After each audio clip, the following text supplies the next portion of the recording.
파수꾼의 나팔소리, 욥기의 교훈, 이런 주제로 말씀을 듣도록 하겠습니다.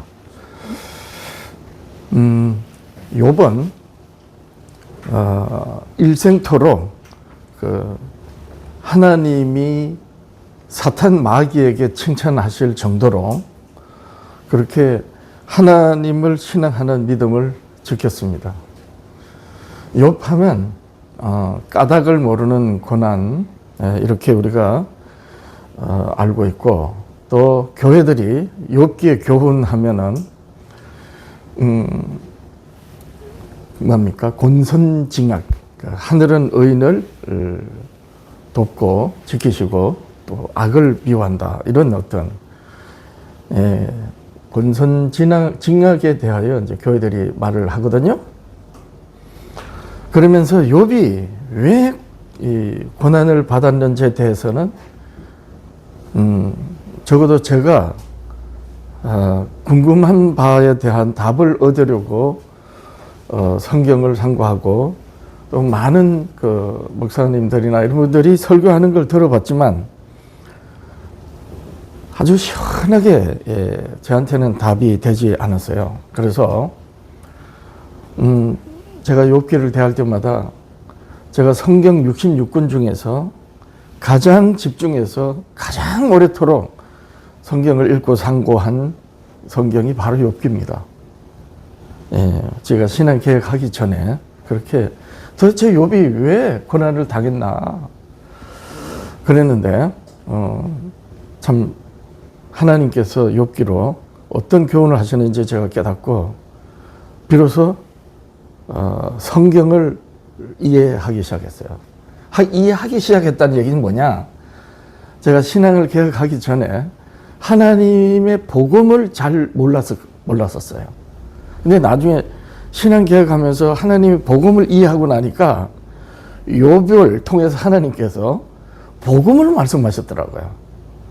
그런데 교회들은 욥하면 까닭 모르는 고난의 종, 이렇게 말을 해서 참 안타깝고, 그래서 오늘 우리가 이 말씀을 다시 한번 듣고자 하는 것입니다. 자, 이 욥은 왜 까닭을 모르는 고난을 당했냐 하면요, 사실 욥기를 잘 이렇게 숙고해보면, 상고해보면, 그 욥을 집중해서 보면 욥이 하나님께 신앙한 그 신앙이 자기 의지를 했던 거예요. 자기 의지를 했기 때문에 욥은 일생토록 마음에 평안하지 않았어요. 그래서 10아들 딸이 있었는데 이 자식을 놓고 그 자식들의 생일 때에 그 생일을 즐기다가 혹시 하나님께 또 죄가 됐을까 봐 번제를 드릴 정도로, 어떻게 보면 하나님께 대한 신앙이 크죠, 사실은. 그런데 그것이 욥은 알고 보면 스스로 그렇게 자기의 의지로, 어떤 의미에서는 자기 의로 하나님을 신앙한 거예요. 근데 욥기 결론이 뭐예요? 집사님이 기도하면서 안식일의 은혜, 안식할 수 있도록 그렇게 기도하셨는데, 욥기의 결론이 뭐냐? 하나님으로 안식이에요. 알고 보면. 하나님으로 알지 못하는 의인이 나중에는 하나님으로 안식하는 의인이 되는 거예요. 보겠습니다. 자, 사도 바울이 사울일 때하고 나중에 예수 그리스도를 만나고 사도로 부름을 받고 나서 사도가 됐죠. 바울이 되잖아요. 한 이름이 전에는 사울이었는데 교회를 핍박하고 예수 그리스도를 믿는 성도들을 잡아가는, 그러니까 스스로 고백하는 말로 하면 나는 회방자요, 핍박자요, 포행자였다.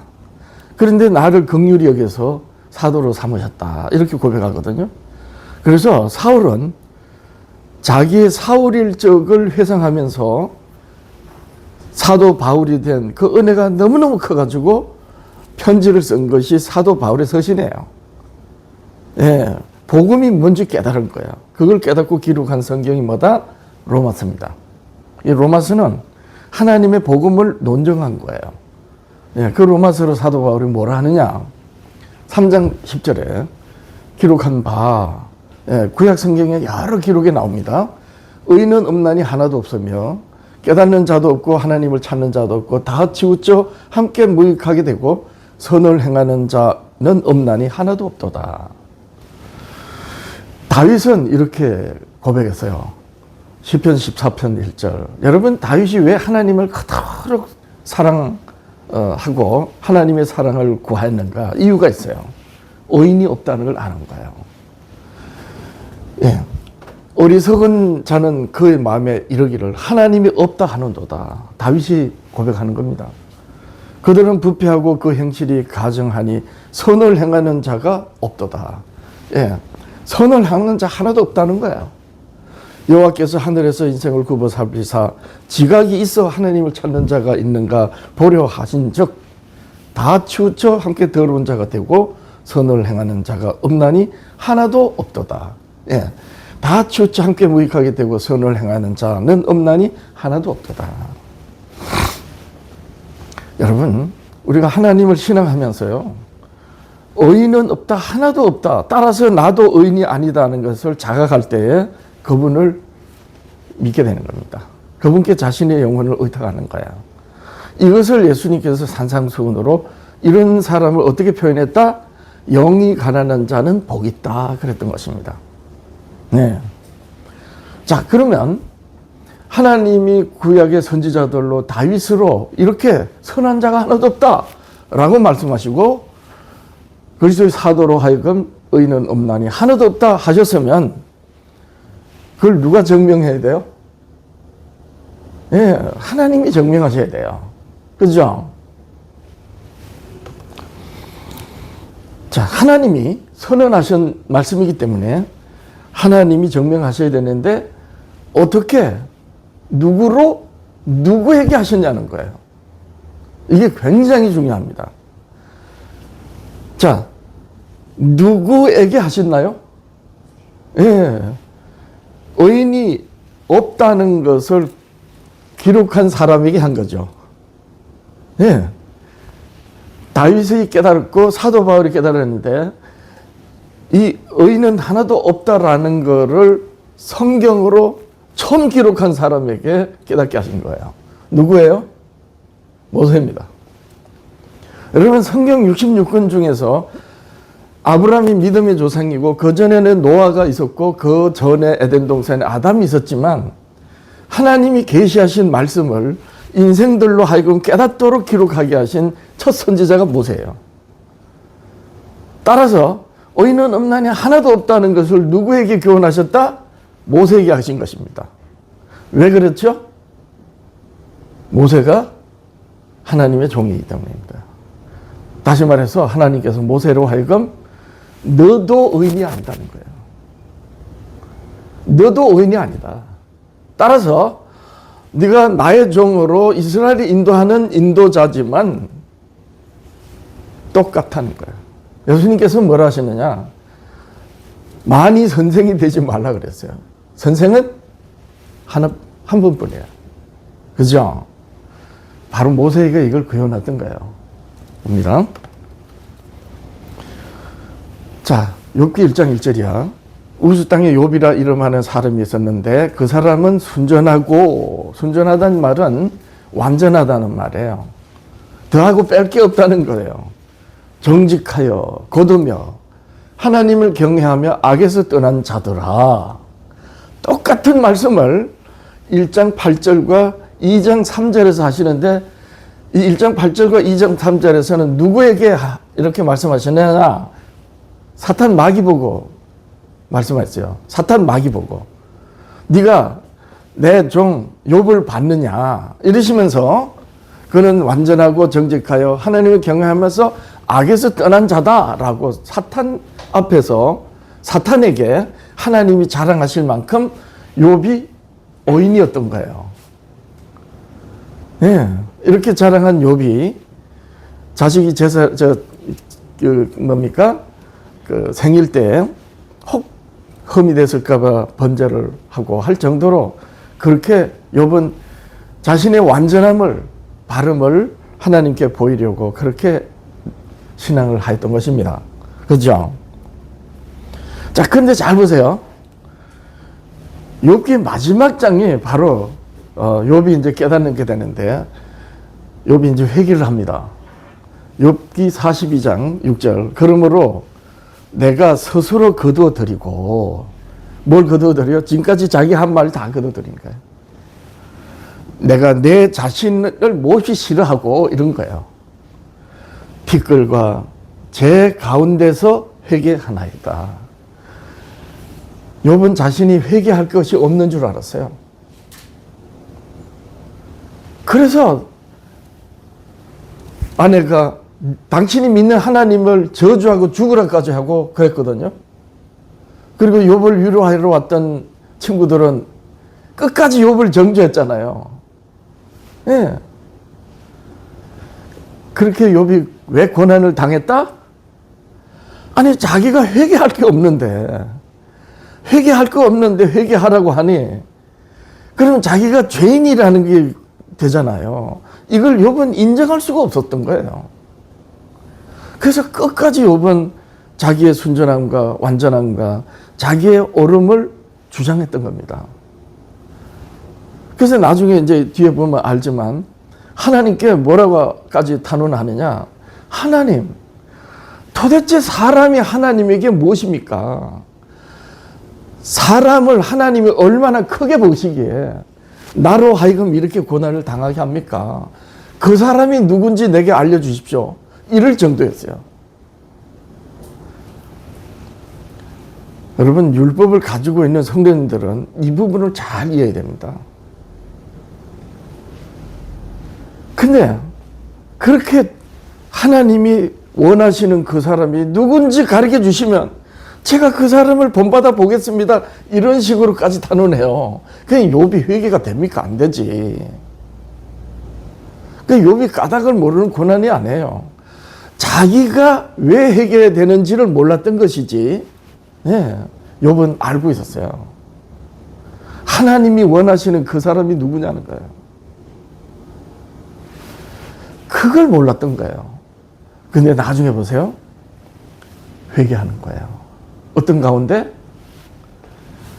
사람이 되기 전에 티끌과 죽어서 불에 타 없어지는 제 가운데서 회개한다는 거예요. 자기가 어떤 존재라는 거예요? 티끌이요, 불에 타 없어지는 죄라는 거예요. 그런 자신이 하나님께 자기 의를 세웠던 거예요. 이게 욥기 교훈인 겁니다. 모세로 욥기를 기록하게 하셔서 이 욥기 기록자가 모세이면 우리 교회는 모세가 욥기를 기록했다고 그래요. 선지자도 그렇게 말씀하고 있어요.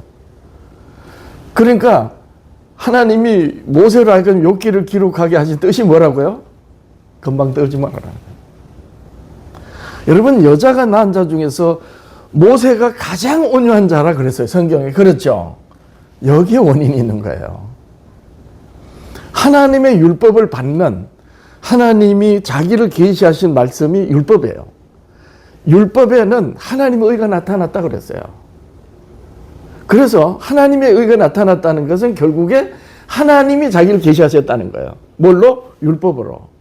그 율법으로 이스라엘과 언약을 맺기 때문에, 그리고 그 율법을 주신, 그리고 율법을 받는 그 모세가 이스라엘을 인도하기 때문에 모세로 하여금 재판권 노릇 하지 말라는 거예요. 그것이 욥기의 교훈인 것입니다. 이걸 교회들이 다 놓치고 있었어요. 예, 여기서 티끌이 뭡니까? 우리 한글 성경에 보면 창세기 1장에 하나님이 천지 창조를 쭉 말씀하시잖아요. 2장에 보면 어떻게 창조를 하신지 대략적인 설명을 하시는데, 하나님이 우리 형상과 모양으로 사람을 만들자 하시고 사람을 흙으로 빚었다 그랬어요. 원래 뜻이 아니에요. 흙이 아니에요. 원래 뜻이 뭐예요? 티끌이에요. 예. 티끌로 아담을 빚은 거예요. 나중에 잘 보세요. 흙이 아니고 티끌입니다. 그리고 심판 뒤에는 죄가 되고 마는 그런 자신인 걸 욥이 나중에 알게 된 거예요. 이래하여 욥으로 하여금 하나님이 욥을 정죄하는 친구들과 또 욥과 관계된 모든 사람들을 위하여 하나님께 제사를 드리는, 다시 말해서 그리스도를 표상하는 욥으로 하나님께서 완전케 하신 거예요. 이게 욥기의 교훈인 것입니다. 율법을 버린 교회, 그래서 감리교로 전 자라서 장로교 목사가 돼서 당연히 예수님이 십자가로 율법을 폐했다고 그렇게 배워왔고 말해왔던 제가, 하나님의 율법이 하나님이 자신을 나타낸 말씀이라는 것, 그래서 율법으로 죄를 깨닫는 거예요. 사람들이 말하는 죄는 하나님께 죄가 된 죄인 된 행동이 나타나는 것이지, 사람들이 일반적으로 말하는 죄는 죄인의 모습이 나타나는 거예요. 진짜 죄는 뭐다? 사람이 사람에게 나쁜 짓 하는 게 아니에요. 그건 죄인이라는 것이 증명되는 모습이에요. 그럼 죄가 뭐예요? 하나님께 대한 죄예요. 여러분, 남을 미워한다는 건 남을 결국 살지 못하게 하고 결국 그러면 죽게 한다는 거 아닙니까? 근데 하나님이 영생하시는 분입니다. 그래서 사랑하라는 것이 뭔가? 하나님으로 살아라는 거예요. 근데 사람들에게 죄를 짓는다? 사람들이 일반적으로 말하는 죄, 사람이 사람에게 나쁜 짓 하는 게 하는 그 죄는 하나님으로 살지 못하고 있는 죄인이라는 것이 증명되는 모습이지, 진짜 죄는 하나님께 대한 거예요. 그걸 깨달으라고 하는 말씀이 뭐다? 율법입니다. 그래서 사도 바울이 이걸 깨닫고 율법으로 죄를 깨닫는다라고 했던 거예요. 율법으로 의인은 없다, 하나도 없다는 것을 밝히시고, 그렇기 때문에 율법이 뭐다? 복음이란 말입니다. 유대인들은 바로 율법을 복음으로 깨닫지 못해서 율법주의자가 된 거예요. 오늘날 교회들이 율법을 버린 교회들은 죄를 깨닫지 못한다는 것이고, 따라서 회개 자체가 빈말이 되어버린 거예요. 근데 율법을 가지고 있는 우리 교회는 율법이 복음으로서 다윗이 노래한 것처럼 송이꿀보다 달달하고, 율법에서 은혜로, 그리고 하나님을 노래할 줄 아는, 즉 율법을 믿음으로 그리스도께서 죄사함이 율법의 저주를 대신 받으신 그리스도를 믿음으로 하나님 앞에 자유한 거예요. 이걸 이해하지 못하면 우리 교회에서 말하는 예수님의 재림전 심판에 벌벌벌벌 떨게 되는 것입니다. 그래 되는 거예요. 욥기로 이걸 교훈하셨던 것입니다. 자, 그래서 욥기 회개를 이해하기 위해서는 욥이 회개할 것이 없는 의인이라는 것을 중심에 두고 상고해야 되는 거예요. 얼마나 욥이 의인이면 하나님이 사탄 보고 네가 어디 갔다 왔느냐, 네가 이리저리 돌아다니다가 내 앞에 지금 왔는데 내 종 욥을 봤느냐, 그와 같이 완전하고 순전하고 정직하고 하나님을 경외하여 악에서 떠난 자는 없다, 이렇게까지 자랑하신 그 욥을 나중에 가서 욥이 자기는 존재 자체가 없었던 티끌이었고 일생을 의로 살았지만 심판 뒤에는 죄로 남아버리는, 즉 영원히 멸망하고 마는 그런 나입니다라는 걸 깨달았다는 거예요. 오직 안식은 하나님으로 말미암습니다. 이게 욥기의 결론인 거예요. 네. 자, 까닭 모르는 고난, 아내는 죽으라고 위문 놓은 친구들은 할 말을 이었어요. 욥을 위로하러 왔다가 욥의 몰골을 보고 욥이 당하는 거 보니까 위로하러 왔는데 도저히 이해가 안 되는 거예요. 아, 이건 세상의 모든 사람을 속였고 아내까지 속였지만 하나님을 속이지 못하는 어떤 죄가 있었구나. 그렇지 않고는 이렇게 욥이 고난을 당할 이유가 없다. 이렇게 딱 확정되는 순간 이실직고하라고 욥의 친구들은 그렇게 쪼아댄 거야. 무서운 심판입니다. 정죄입니다. 욥기 2장 8절이에요. 욥이 제 가운데 앉아서 질그릇 조각을 가져다가 몸을 긁고 있더니 그 아내가 그에게 이르되 당신이 그래도 자기 온전함을 굳게 지키느냐. 완전함입니다. 하나님을 욕하고 죽어라. 그가 이르되 그대의 말이 한 어리석은 여자의 말고도다. 우리가 하나님께 복을 받았은즉 화도 받지 아니하겠느냐. 모든 일에 욥이 입술로 범죄하지 아니하니라. 그때 욥의 세 친구가 와서 위로를 하는데 밤낮 7일 동안 그와 함께 땅에 앉았으나 욥의 고통이 심함을 보고 보므로 그에게 한마디도 말하는 자가 없더라. 도무지 이해가 안 되는 거예요. 자, 3장에서 욥기 1절이에요. 그 후에 욥이 입을 열어 자기의 생애를 저주하니라.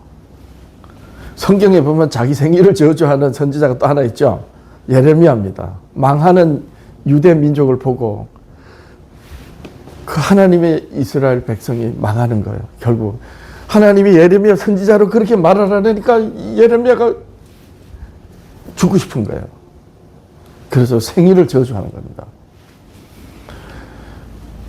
내가 난 날이 멸망하였더라면 산의 아이를 베었다 하던 그 밤도 그러하였더라면 그날이 캄캄하였더라면 하나님이 위에서 돌아보지 아니하셨더라면 빛도 그날을 비추지 않았더라면 어둠과 죽음의 그늘이 그날을 자기 것이라 주장하였더라면 어찌하여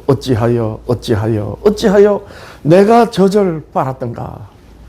그렇지 아니었던들 이제 내가 평안히 누워 자고 쉬었을 것이라. 자, 이제 욥기 4장부터 참 무지막지하게 이제 쪼아댑니다. 그렇죠? 욥기 4장 7절이야. 생각하여 보라. 죄 없이 망한 자가 누구인가? 욥 보고 하는 말입니다. 정직한 자의 끊어짐이 어디냐?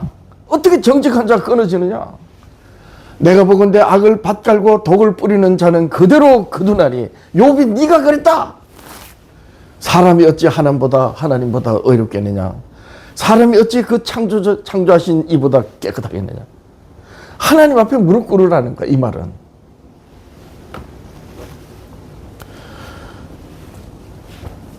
욥을 친구들이 이제 정죄하는 것이죠. 욥은 받아들일 수가 없어요. 그런데 까닭을 모르는 고난을 겪으니 하나님께 사람이 무엇입니까? 하고 이제 묻습니다. 욥기 7장 17절이야. 사람이 무엇이기에 주께서 그를 크게 만드사 그에게 마음을 두시고 아침마다 권징하시며 계수하시며 살피시며 순간마다 단련하십니까? 주께서 내게 눈을 돌이키지 아니하시며 내가 침상길 동안에도 나를 놓지 아니하시기를 어느 때까지 하시리까? 사람을 감찰하시는 이여 내가 범죄하였던들 주께 무슨 해가 되오리까? 자기는 보잘것 없다고 이렇게 시인하는 거예요.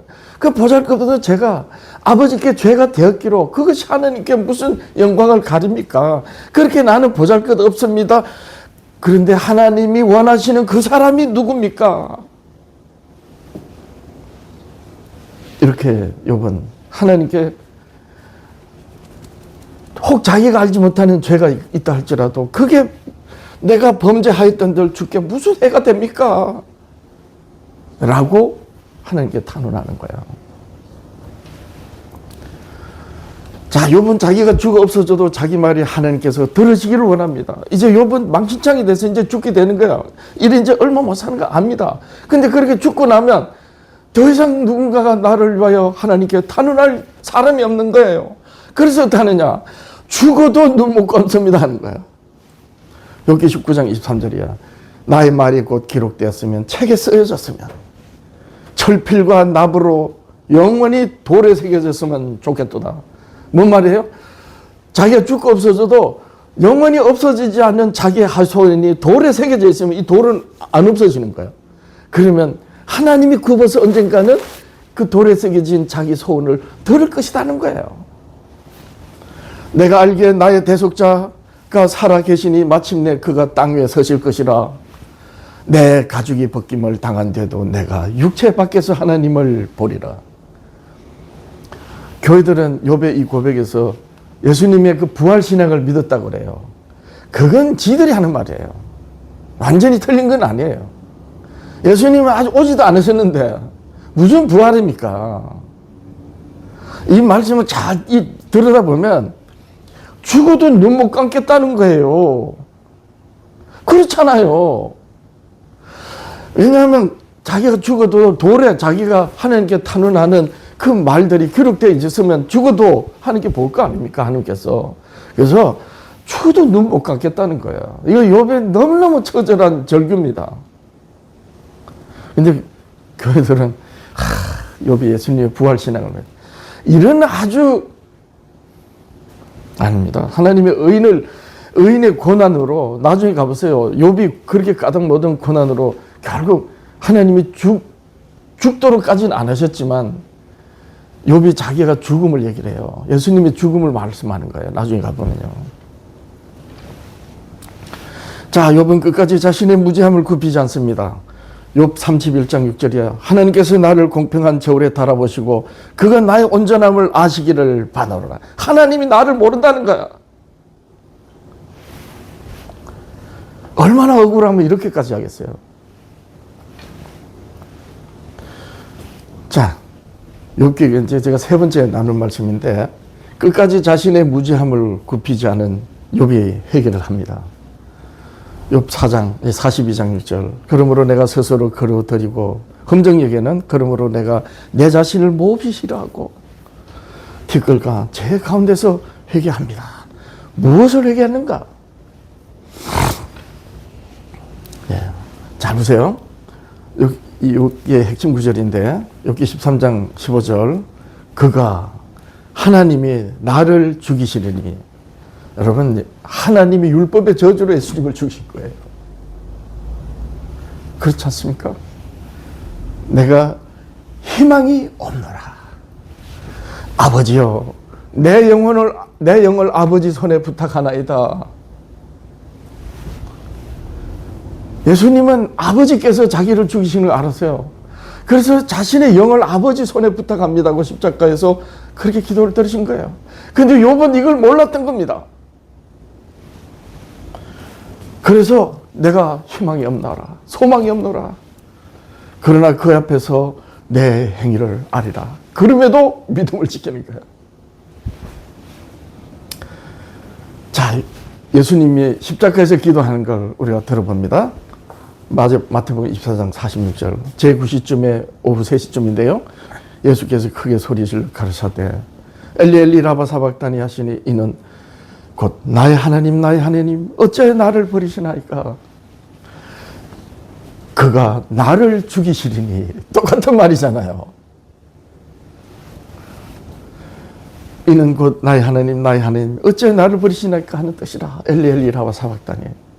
자, 누가복음 23장 46절. 역시 십자가에서 하나님께 탄원합니다. 예수께서 큰 소리로 불러 이르시되 아버지여. 우리 한글 성경에는 내 영혼인데 아니에요. 부식해가 아니고 헌육마예요. 성령으로 난 건 영이다 할 때 그 영이에요. 아버지, 내 영을 아버지 손에 부탁하나이다. 이 말씀을 하신 후에 숨지시니라.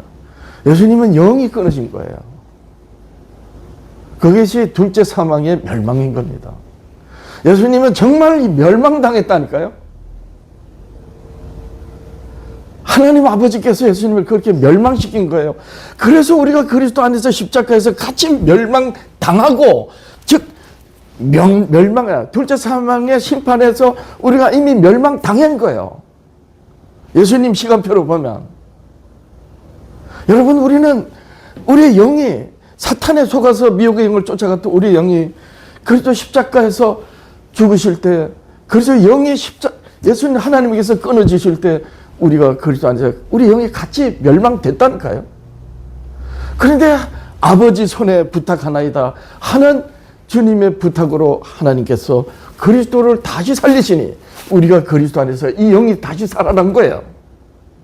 영혼이 아니라니까요. 여러분, 영혼은 사람 자체를 두고 하는 말이에요. 장로교를 비롯한 영혼 불멸 교회를 말하는, 열명을 불멸로 말하는 교회들은 육 따로 영혼 따로 이렇게 말하는데, 영혼이 없는 육은 그냥 티끌이고 흙입니다. 하나의 그냥 물질이야. 그래서 티끌로 하나님이 사람을 빚으시고 그 코에다가 숨을 불어넣으시니 살아있는 혼이 된다. 영혼이 된다라 그랬어요. 우리 한글 성경에는 산영, 살아있는 영이 된다. 그게 잘못된 번역이에요. 산영, 산혼. 사는 영혼이 된다는 거예요. 그래서 사람을 영적으로 표현하면 다른 말로 뭐다? 영혼인 겁니다. 그래서 하느님이 영혼을 살핀다는 것은 우리 사람을 살핀다는 같은 말인 거예요. 이래하여 사람은 하나님으로 사는 생명으로 숨과 육체가 결합된 상태로 사람인 거예요. 즉 육체가 없는 영혼은 사람이 아니에요. 또 반대로 영혼이 없는 육체는 그냥 흙이에요. 그래서 영혼과 육, 영과 하나님이 부르신 숨, 생기를 받고 있는 몸이 영혼이란 말이에요. 알고 보면 그래요. 이 부분은 나중에 잘 살펴보기를 하고, 그래서 사람이 죽으면 뭐 흙으로 음부에 가고 낙원에 가고 영혼은 하는, 이게 아니란 말이에요. 영혼 불멸사에서 그래서 틀린 거예요. 알고 보면 진짜 우리 교회가 얼마나 진리 교회인지 몰라요. 모든 부분이 다 그래요. 자, 이래하여 욥은 자기도 모르게 예수님이 아버지에게서 끊어지는 그 기가 막힌 예수님의 처절함이 욥에게 나타났던 거예요. 이렇게 된 겁니다. 여러분, 우리는 재림 후에 1000년 뒤에 예수님이 새하늘과 새 땅을 창조하신 하늘의 새 예루살렘으로 내려오실 때, 그 전에 영원한 둘째 멸망의 사망의 심판이 있는데 우리 이미 받은 거예요. 그리스도 안에서 사는 겁니다. 우리가 예수님의 재림 전 심판을 두려워하지 않을 이유가 여기에 있는 거예요. 그런 겁니다. 자, 예수님은 아버지께 영혼이 아닌 영을 부탁한 겁니다. 멸망에서, 둘째 사망에서 구원을 바랐던 것이죠. 예, 우리가 그래서 구원받은 것입니다. 이게 얼마나 은혜입니까? 아예 이 장로교를 비롯한 개신교는 예수님 재림 후에 1000년 이후에 있는 둘째 사망을 언급조차 안 해. 왜 안 하는지 아세요? 모르기 때문에. 그걸 모른다니까요. 근데 우리는 이 둘째 사망을 아는데 이 둘째 사망에 대한 분명한 이해를 못하고 있다 보니까 두려워하는 거예요. 그럴 이유가 없어요. 참 얼마나 감사한지 모릅니다.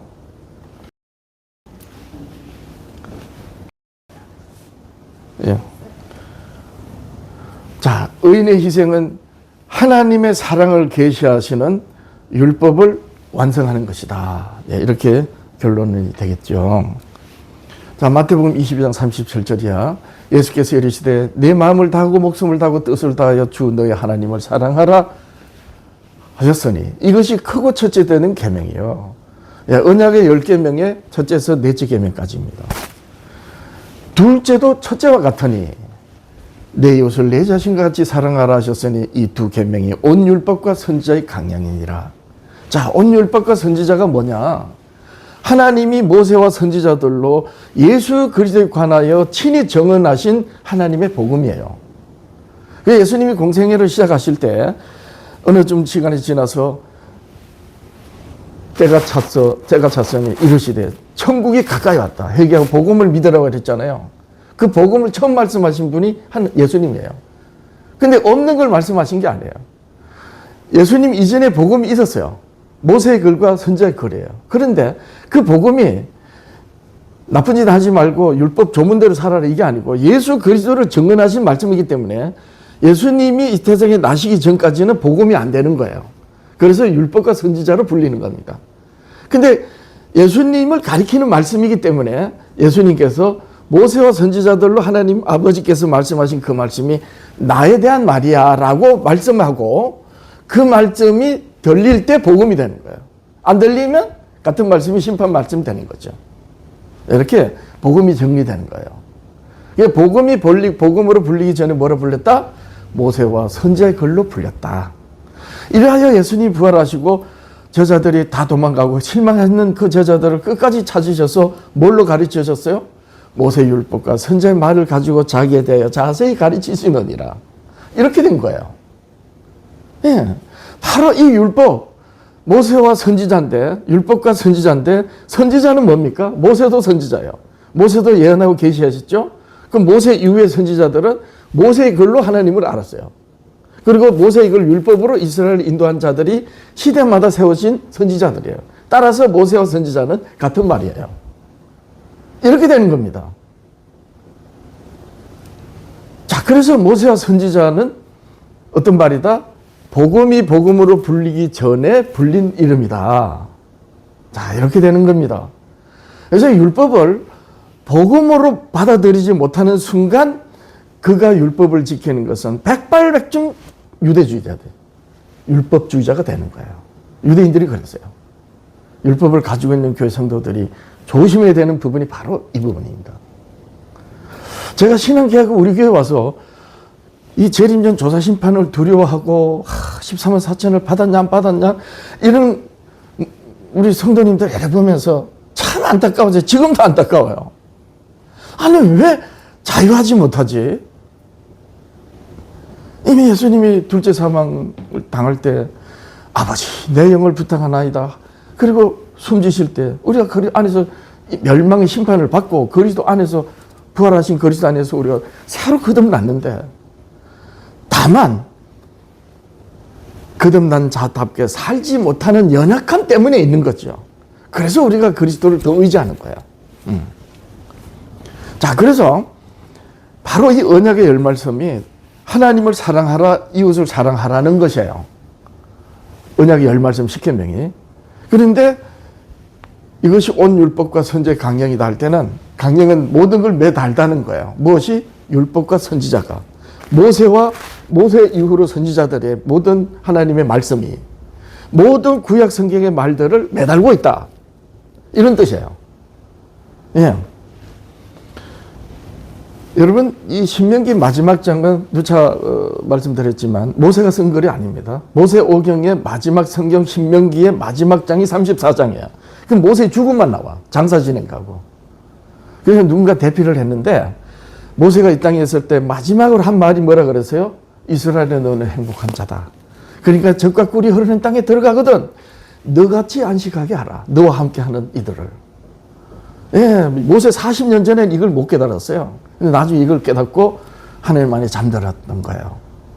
그래서 이스라엘 너희는 행복한 자라 했던 것입니다. 이게 모세가 이 땅에 마지막 이스라엘에게 한 말씀이에요. 근데 다음 장 신명기 마지막 장에 쭉 가보면 모세 이후로는 모세 같은 자가 없더라. 예. 그래서 모든 말씀이 모세 글로 그리스도를 증명하는. 그래서 예수님이 요한복음 5장 37절로 나를 보내신 아버지께서 친히 나를 위하여 정언하셨느니라. 누구를 통해서 하셨다? 모세로 하셨다. 모세의 글을 믿었으면 나를 믿었으리니 어찌 그의 글도 믿지 않거든 나를 믿겠느냐. 이렇게 된 겁니다. 자, 모세에게 이 말씀을 주시려고 욥을 통해서 그렇게 교훈하신 거예요. 여러분, 오늘 우리가 누군가를 위할 때에 그 누군가를 위하는 그만큼 이르려면 어떻게 된다? 예, 그만큼 고난이 있는 거예요. 그렇지 않습니까? 그래서 자기 십자가를 지고 나를 따르라 했던 거예요. 그런 겁니다. 여러분, 모세와 모세 이후로 하나님의 복음을 받는 우리들을 위해서 욥은 그렇게 고난을 당한 거예요. 얼마나 은혜됩니까? 하나님은 욥을 고난에 빠뜨려 가지고 결국 욥이 알지 못했던 하나님이 원하시는 그 사람이 어떤 사람이지 이 욥이 알기를 그렇게 원했잖아요. 도대체 하나님이 원하시는 사람이 누굽니까? 나중에 욥이 그 사람이 된 거죠. 예, 이렇게 욥을 의인 욥을 고난에 빠뜨리고 우리 주 예수 그리스도께서 십자가의 희생이 되는 그런 희생을 하나님이 하심으로 어떻게 해요? 하나님이 율법을 완성하시네요. 율법이 하나님의 그 아가페를 말하고 있구나 라는 것. 그래서 사도 바울이 이제 간증합니다. 로마서 13장 8절이와 피차 사랑의 비두에는 아무에게든지 아무 빚도 지지 말라. 남을 사랑하는 자는 율법을 다 이루었느니라. 간음하지 말라, 살인하지 말라, 도둑질하지 말라, 탐내지 말라. 언약의 10계명이잖아요. 한 것과 그 외에 다른 계명이 있을지라도 나 외에 다른 신들을 두지 마라. 우상 숭배하지 마라. 하나님의 일을 망령되이 여기지 마라. 안식일을 거룩하여 지켜라. 그런 계명이 있을지라도 그겁니다. 내 이웃을 내 자신같이 사랑하라는 말씀 가운데 다 들었느니라. 그러니까 이웃을 사랑하라는 말씀이 모든 말씀의 중심이 된 거예요. 왜 그래요? 하나님을 알지 못해서 더듬어서 신을 찾아 종교를 하는 이 세상의 모든 사람들의 영혼을 우리 주 예수 그리스도로 구원하시잖아요. 그렇잖아요. 그래서 그리스도를 믿는 우리들의 이웃이 누구예요? 그들이잖아요. 근데 율법을 가지고 있는 이들은 어떻게 하느냐? 하나님을 신앙하는 걸 더 크게 여기는 거예요. 그래서 예수님께서 유대인들을 보고 그랬어요. 너희들이 사람의 계명을 지키려고 하나님의 계명을 잘 저버리는도 다 하면서 뭐라 그랬어요? 성경에는 계명에는 네 부모를 공경하라 했는데 너희들은 부모에게 드릴 것이 무엇이니까 하나님께 드림이 됐다 하고 고르바 하면 됐다 하노라. 여러분, 하나님을 신앙하는 것은 진짜 우리가 누군가를 위해서 사랑하는 거예요. 이것이 뭐다? 율법이란 말입니다. 사랑하는 이웃에게 악을 이제 그려보세요. 다른 계명이 있을지도 내 이웃을 내 자신과 같이 사랑하라 하신 그 말씀 가운데 다 들었느니라. 욥의 친구들은 욥을 이루하러 왔다가 욥을 정죄했어요. 그들이 다 하나님을 믿는 사람들이에요. 그 욥의 친구들이 욥 보고 뭐라 그러는 줄 알아요? 그 몰골이 기왓장 가지고 온몸을 긁고 있는 이제 곧 죽게 된 욥을 보고 내 영혼이 미약하나 내 나중은 장대하리라. 이래가면서 하나님께 회개하래요. 그러니까 오늘날 교인들이 어때요?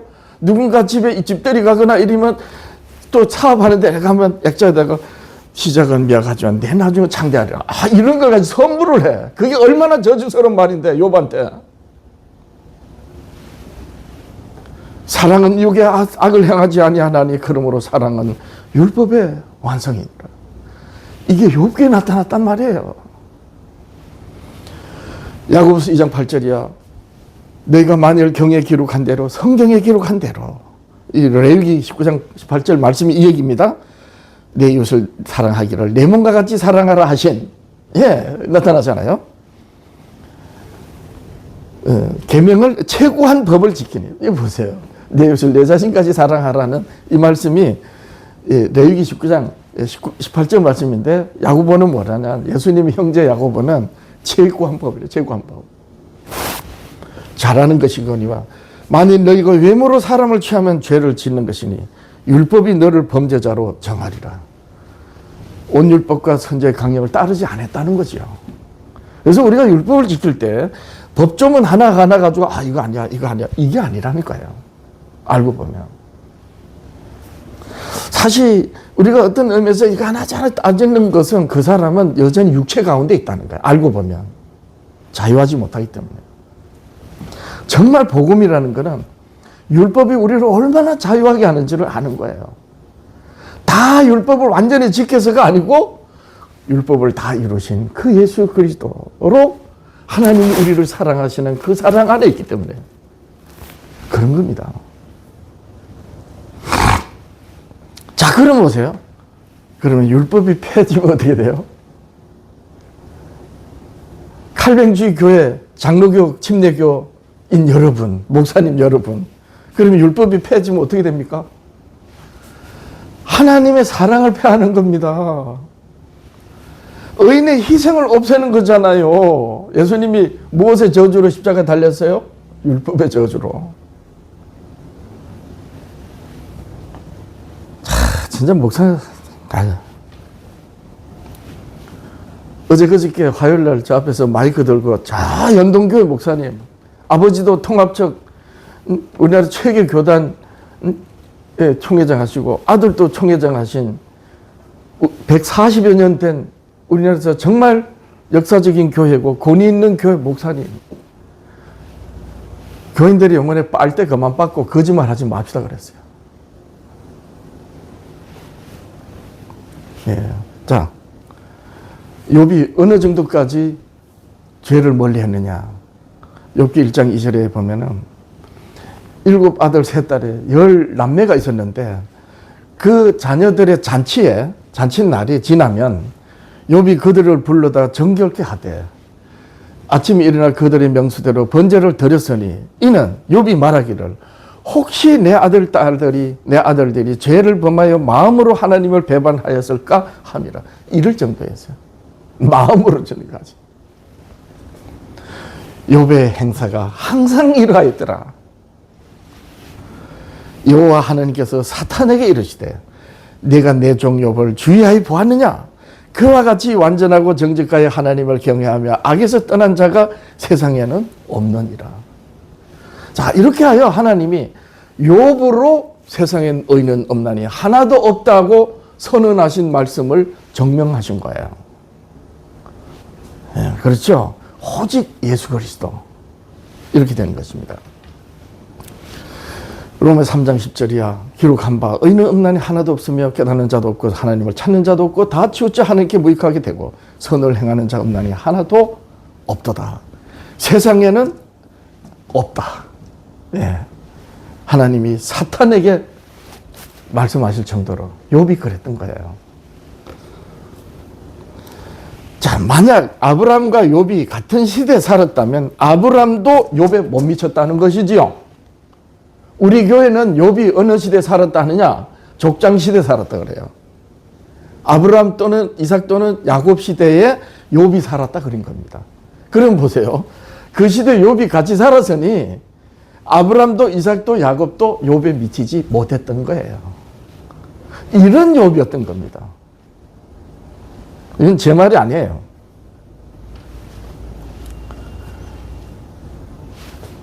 예. 창세기 5장에 보면 이 노아의 나이와 언제까지 생존한지 나와요. 쭉 살펴보면 노아가 950살까지 살았는데 노아 502살에 그 셈이 나요. 100년쯤 되는 겁니다. 그리고 이제 셈이 100살 때 아르박사스를 낳아. 그리고 셀라, 아벨, 벨렉, 르우, 수룩, 나홀, 데라, 노아 아비 데라를 낳고 데라가 아브람을 낳죠. 근데 이 연수를 가만히 계산해 보면 아브람이 맞으면 노아가 아직 생존해 있어요. 58년 동안 같이 살아. 정확하게 내가 계산해 봤어요.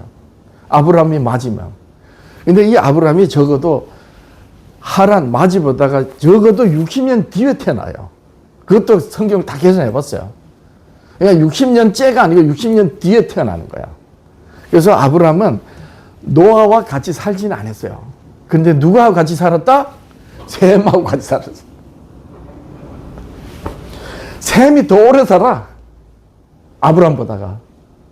이게 제 말이 아닙니다. 진짜예요. 자, 그러니까 이 노아의 그 아브람과 이삭과 야곱 시대, 족장 시대 욥이 살았다면 아브람과 이삭과 야곱도 욥에 미치지 못했다는 거예요.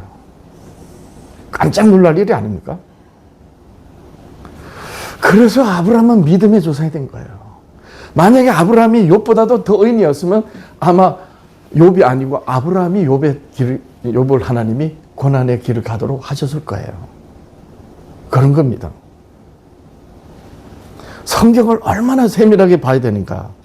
이렇게 아브람과 이 욥으로 교훈해주고 있지요.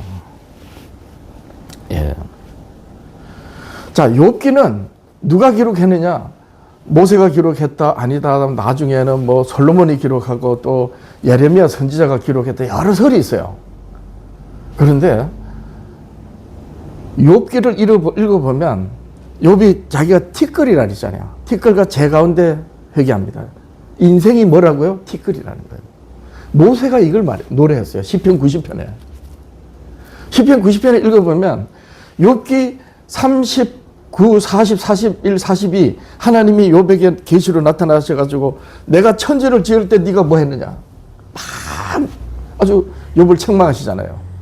내가 이 땅을 하늘에도 구름 기둥을 세우고 땅을 하늘에도 매달 때 네가 뭐 했느냐 말해봐라. 그렇게 천지 창조로 하나님이 욥을 교훈하시는데 시편 90편에 그 내용이 나와요. 그래서 모세는 모세가 욥기를 기록했다는 많은 정황이 있습니다. 어쨌든 간에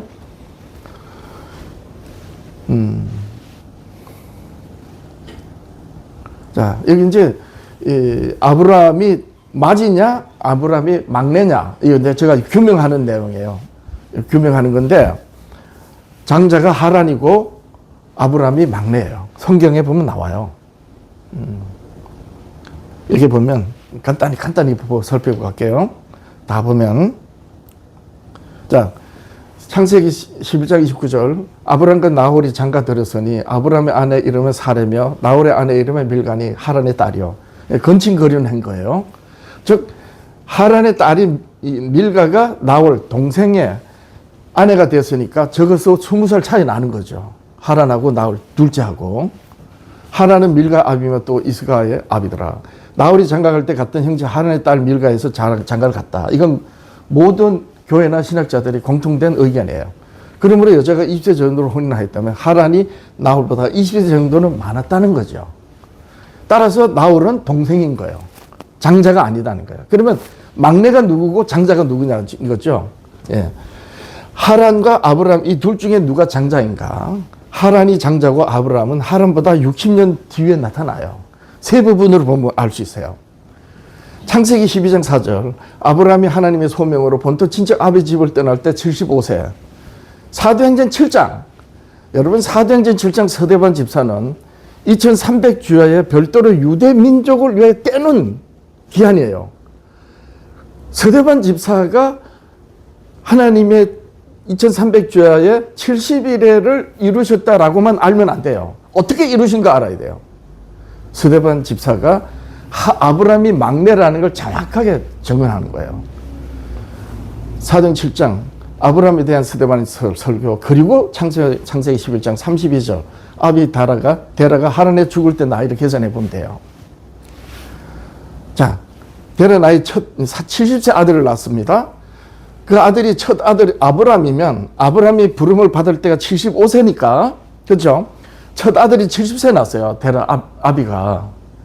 그 첫 아들을 70세에 낳기 때문에 아브람이 부름을 받은 나이가 75세예요. 더하면 얼마예요? 예, 145세가 되는 거죠. 그렇죠? 이게 연도가 되어야 돼요. 145세 아브람이 본토 친척 아비를 떠난 것이 되는 거예요. 그러면 사도행전 7장 서대반 집사의 설교가 모순이 돼요. 왜냐하면 서대반은 아브람이 데라가 250세 죽은 뒤에 고향을 떠났다고 하기 때문이에요. 그러니까 205세. 딱 60년 차이죠. 그러니까요. 보세요. 성경으로 봅니다. 창세기 3장 11장 31절 데라가 그 아들 아브람과 하란의 아들 그 손자 롯과 자부와 아브람의 아내 사레를 데리고 갈대우리에서 떠나 가나안 땅으로 가고자 하더니 하란에 이르러 거기에 일단 거한가요? 데라는 205세를 향수하고 죽었더라. 하란에서 죽었어요. 그죠? 창세기 12장 11장 다음에 12장 1절 여호와께서 아브람에게 너는 본토 친척 아비족을 떠나 내가 내게 지시할 땅으로 가라. 이에 아브람이 여호와의 말씀을 쫓았고 롯도 그와 함께 갔으며 아브람이 하란을 떠날 때예요. 하란을 떠날 때요. 아비 데라가 어디에서 죽었어요? 하란에서. 언제 죽었어요? 205세예요. 그렇죠? 205세에 데라가 하란에서 죽었단 말이에요. 아비가. 그런데 아브람이 하란을 떠날 때 75세였어요. 그죠? 스데반 집사는 이렇게 설교합니다. 사도행 7장 이하 2절이야. 스데반이 가로되 여러분 분영들이여 들으소서 우리 조상 아브람이 하란에 있기 전 메소포타미아에 있을 때 영광의 하나님이 그에게 보여 가라사대 고향과 친척을 떠나 내가 내게 보일 땅으로 가라 하시니 아브람이 갈대 사람의 땅을 떠나 하란에 거하다가 그 아비가 죽음에 하나님이 그를 거기서 너희 시방들이 가는 땅으로 옮기셨느니라. 그렇죠? 그러니까 이 세 구절을 정확히 읽으면 아비데라는 205세에 죽었다. 어디서 죽었느냐? 하란에서 죽었다. 아브라함은 하란에서 떠날 때 75세였다. 그리고 스데반 집사는 그 아비가 죽음에 하나님이 옮겼다. 딱 합하면 아브라함이 아비 집을 떠날 때 아비데라가 105세였던 거예요. 이렇게 145세. 그리고 205세를 죽었기 때문에 아브라함은 마지가 태어난 이후로 정확히 60년 뒤에 태어난 겁니다. 이렇게 하여 아브라함이 막내라는 게 증명된 거예요. 자, 이렇게 아브라함이 떠났을 때, 그리고 아브라함, 이삭, 야곱, 그 시대에 만약에 진짜 우리 교회에서 말하는 것처럼 욥이 그 시대에 살았다면 욥과 같은 의인은 없다 그랬어요. 세상에 없다. 그러므로 아브라함, 이삭, 야곱도 욥에게 미치지 못한 거예요.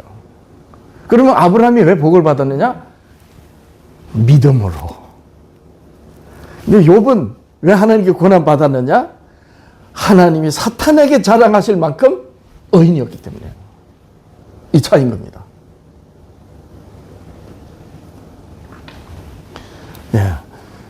데라가 205년을 살았으니 만약 아브라함이 데라 나이 70세에 낳고 본토 친척 아비 집을 떠날 때 데라 나이가 75세였어요. 그러니까 145세가 때 아브라함이 집을 떠났다면 데라는 아브라함이 떠난 후에도 60년이나 더 살았던 거예요.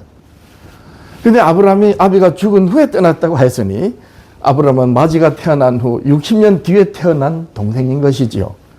그런데 아브라함을 먼저 태어난 것처럼 기록한 것은 언약의 장자이기 때문인 그런 거예요. 장로교를 비롯한 개신교는 장자교회, 장조교회 엄청나게 아주 폼 잡아요. 무식한 말이죠. 자, 그러면 이제 조금만 더 볼게요.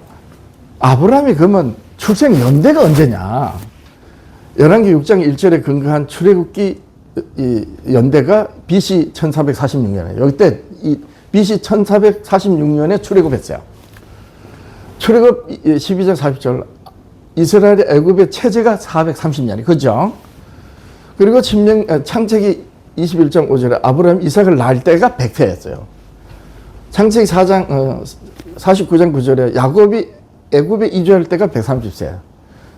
합하면 아브라함이 출생 연대가 아브라함이 생존 연대가 나와요. 언제다? BC 2166년이에요. 참고로 우리 고조선이 건국이 언제예요? BC 2333년입니다. 그러니까 이스라엘은 고사치고 이스라엘은 아브라함 때부터 하면은 몇백 년 뒤야. 근데 우리 고조선은 아브라함보다도 약 200년 앞서요. 그럼 우리 민족은 누구 자손이 되겠어요? 이스라엘보다도 먼저죠. 그럼 누구 자손이에요? 성경을 잘 면밀히 살펴보면 노아의 자손이 나옵니다. 나중에 기회가 있으면 안내해 드릴게요. 깜짝 놀랄 일이에요. 성경에 있어요.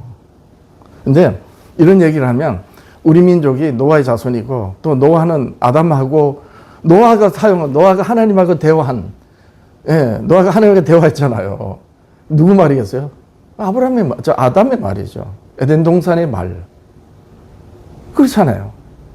근데 니므롯 시대 노아 자손들이 바벨탑을 쌓다가 이들이 입에서 나오는 소리가 똑같으니까 뜻이 항상 지들끼리 살자고 하는 것이니 우리가 탑 쌓기를 거치게 하자 이래가지고 하나님 막으셨는데 어떻게 했죠?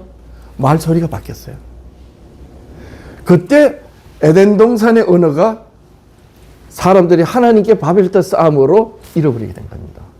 근데 만약에 그 전에 어떤 족속이 바벨탑을 쌓기 전에 떠났다면 어떻게 돼요? 에덴 동산의 언어를 가지고 떠났다는 거죠. 그런 겁니다. 나중에 기회가 있으면 제가 안내 드리기로 하고. 근데 이런 얘기를 하면 결국 예수 그리스도께로 모든 말씀이 하나님이 모세 선지자로 말씀하신 말씀이 예수님에게로 말씀이 초점이 되어 있는데 이걸 엉뚱하게 받아들여가지고 우리 민족이 말이야 이렇게 또 엉뚱하게 빗나가요. 그건 곁 가지고 중요한 거 아니다. 예.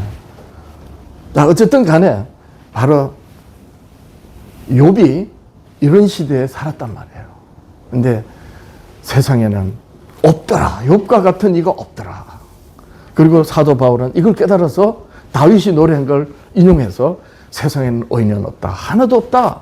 선을 행하는 자 하나님이 굽어 살피사 하나도 없다. 그것을 하나님이 욥으로 증명하신 거예요. 그리하여 그 어떤 인생들로 하여금 하나님께 무릎 꿇도록 하신 것이에요. 모세에게 이 말씀을 주셨고 욥기를 기록하면서 그래서 이 모세는 창세기에서 신명기까지 모세의경을 기록했는데 출애굽기부터 신명기 내고는 출애굽 이후에 기록했어요. 창세기는 애굽에서 살인자로 도망쳐가지고 미디안에서 양치는 목자로 있을 때 창세기를 기록했는데 그 무렵에 욥기를 기록한 것입니다. 이렇게 된 겁니다. 그래서 하나님은 모세를 하나님의 율법이 어떤 말씀인지를 다 교훈하신 후에 애굽으로 들어보냈고 바로 같은 거 아무것도 아니다 하여 모세의 신이 이스라엘의 신이 됐고 이스라엘의 신이 이스라엘과 언약하면서 언약의 말씀을 주신 게 바로 율법인 거예요. 그걸 하나님이 모세에게 욥으로 교훈하신 겁니다. 이것이 욥기의 교훈이에요. 네. 우리는 예수님의 십자가의 은혜로만 우리가 먹고 사는 게 아니에요. 알고 보면 예수님이 이 땅에 오시기 전에 수많은 믿음의 사람들이 고난의 그 희생을 한 헌신으로 예수님이 오신 거예요. 네, 이렇게 된 겁니다. 그러면 우리 주님 오시는 그 길은 어떻게 돼요? 예수님을 믿는 믿음의 성도들의 까닭을 모르는 어떤 고난을 통해서 하나님이 누군가를 사랑하시는 그 사랑을 위하여 헌신될 때에 비로소 예수님이 하늘에 재림하시는 거예요. 근데 이런 말을 하나님이 증거로 주셨기 때문에 교회로 하여금 너희는 세상의 소금이라 하셨고, 왜 증거가 있어요? 소금은 불변하는 거예요. 그 불변의 말씀을 하나님이 아브라함을 비롯했던 욥기 이런 다 통해서 주셔서 예수님이 오시고 그 예수님이 깨닫게 하신 그 불변의 언약의 말씀을 가지고 있기 때문에 소금이 영원히 변하지 않고 소금이 있는 것은 모든 것이 보존되는 것처럼 그 증거의 말씀이 있기 때문에 교회라고 너희가 세상의 소금이라 한 거예요. 그 소금이 가지고 있는 증거를 가지고 우리가 세상에 전하니 세상에 빛이 되는 거예요. 그리하여 예수님이 오시는 거예요. 그런데 교회들은 이런 말을 안 하는 거예요. 오늘날 교회들이 얼마나 악합니까? 이제 세상이. 자, 이제 말씀 마칩니다. 정말 우리가 그리스도인으로서 하나님이 우리를 부르셔서 하나님께서 뜻하시는 하늘에서 이루신 뜻이 땅에서도 이루어지는 그 일로 우리가 부름을 받고 은혜 가운데서 또 이제 그 일을 이 시대에 나타내는 몫으로 우리가 산다면 어떻게 살아야 되는지 오늘 말씀에서 우리는 들었습니다. 예배날에 예배당에 올려서 예배드리고 헌금자로 이런 게 아니에요. 진짜는 뭐다? 또 다른 누군가를 위해서 예수님이 수많은 고난의 종들로 오신 것처럼 이제는 예수님이 재림하시는 그 길을 위하여 오른밤을 때리면 왼밤을 내밀으라. 자기 십자가를 지고 나를 따르라. 라고 하신 그 말씀대로 우리가 신앙하는 것이 바로 욥을 통해서 우리가 보는 것입니다. 그렇지 않습니까? 예. 많은 그 유튜브나 이렇게 올라오는 설교들이나 이런 게 보면서 참 저건 아니다. 참 이렇게 들을 때마다 너무너무 안타깝고 막 탄식이 되는 거예요. 저 인천에 이건 제 유튜브 내가 그대로 올리는데 인천의 사랑교회 정동수 목사님 우리가 지키는 안식일을 비판하면서 자기들이 예배하는 일요일이 맞다고 주장하는데 그게 얼마나 터무니없는 말인지 제가 밝힐 거예요. 때가 되면 그 앞에 가서 현수막 걸어놓고 내가 할 거예요. 기도하겠습니다. 하나님 아버지 감사합니다. 오늘은 까닭을 모르는, 그래서 하나님께 자신을 탄원한 고난의 종 욥으로 우리 아버지 하나님께서 말씀하시는 그 교훈을 들었습니다. 이것은 먼저 이스라엘로 예수님이 오시는 그 일을 이루시기 위하여 하나님이 자신을 계시하신 말씀을 주신, 그래서 그 말씀을 받은 하나님의 종 모세를 교훈하시기 위함이라는 것과, 그리고 선지자의 말씀을 따라 남은 자손으로 신앙한 이스라엘의 적은 무리의 남은 자들을 위한 말씀이라는 것과, 말씀을 따라 오신 예수 그리스도를 믿음으로 다시 오시는 그리스도를 예비하는 마지막 시대 남은 자손 성도들을 위하여 인내로서 믿음을 지키는, 하나님의 계명과 예수 믿음을 지키는 그런 신앙을 하라고 말씀하시는 그 말씀인 줄로 우리가 믿고 들은 바대로 살기를 원합니다. 아버지 하나님이시여, 우리 각 사람에게 뜻하신 바를 아버지 하나님 뜨거운 마음으로 받고 헌신하는, 그리하여 우리의 삶 속에서 아버지께 드리는 삶을 우리 아버지 하나님이시여 경리의 능력으로 힘을 주시고 입술에 기름 부으시신 은혜로 외치게 하옵소서.